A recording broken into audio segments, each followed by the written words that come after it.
Assalamualaikum warahmatullahi wabarakatuh. Kembali lagi di channel Marsha Subiakto. Pada kesempatan kali ini kita akan kembali membahas informasi menarik. Kali ini kembali terkait dengan seleksi P3K di tahun 2024 ini ya.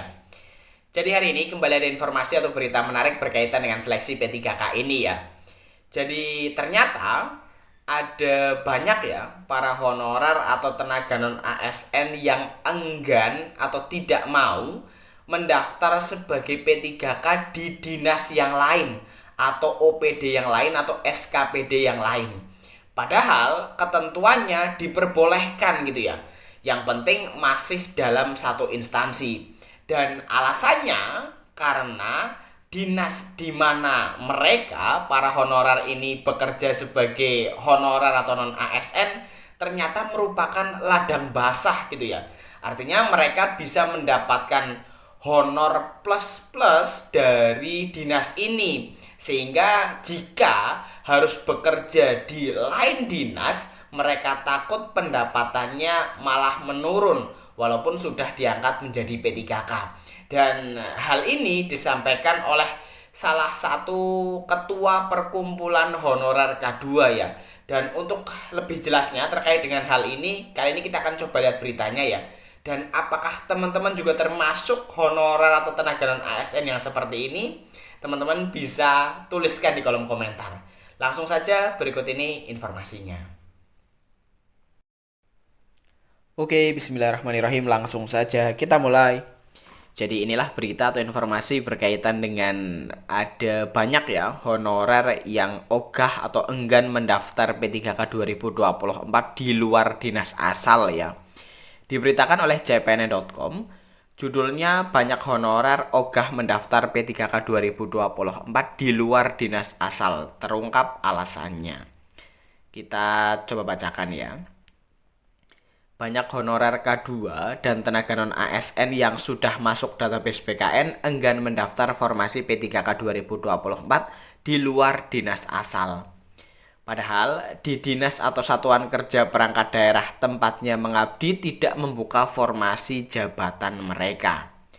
Fenomena tersebut menurut Koordinator Wilayah Perkumpulan Honorer K2 Indonesia Provinsi Kalimantan Tengah Tri Julianto terjadi di dinas-dinas basah.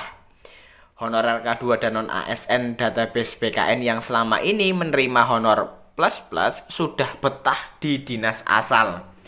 Ketika pendaftaran P3K 2024 dibuka dan tidak ada formasinya, otomatis mereka pikirannya bercabang-cabang.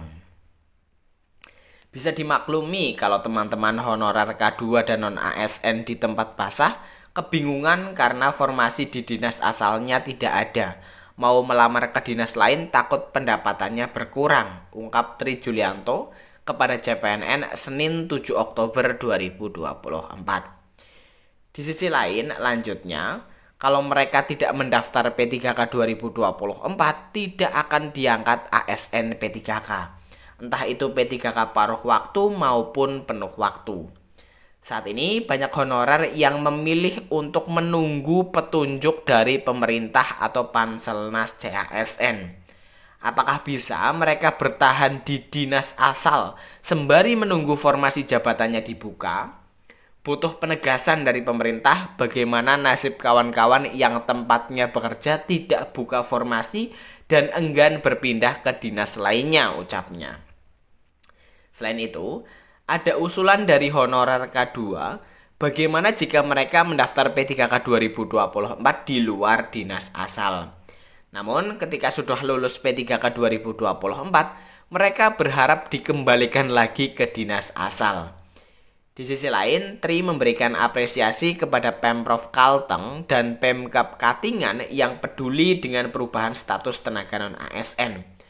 Alhamdulillah honorer K2 dan non-ASN database BKN di dua daerah tersebut tuntas tahun ini. Pemda membuka formasi sesuai jumlah honorernya, pungkas Tri Julianto. Ya, jadi itulah yang berita atau informasi berkaitan dengan banyak honorer yang ternyata ogah mendaftar di luar dinas asal. Jadi terungkap alasannya ya, bahwa di dinas asal atau dinas mereka bekerja sebagai honorer atau tenaga non ASN ternyata merupakan dinas basah gitu ya.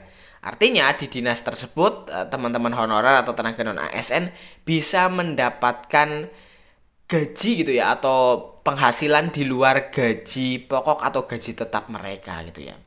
Jadi mungkin itu informasi yang bisa disampaikan pada kesempatan kali ini. Bagi teman-teman yang punya tanggapan terkait dengan hal ini, teman-teman bisa tinggalkan di kolom komentar. Terima kasih, mohon maaf bila ada kesalahan. Wassalamualaikum warahmatullahi wabarakatuh.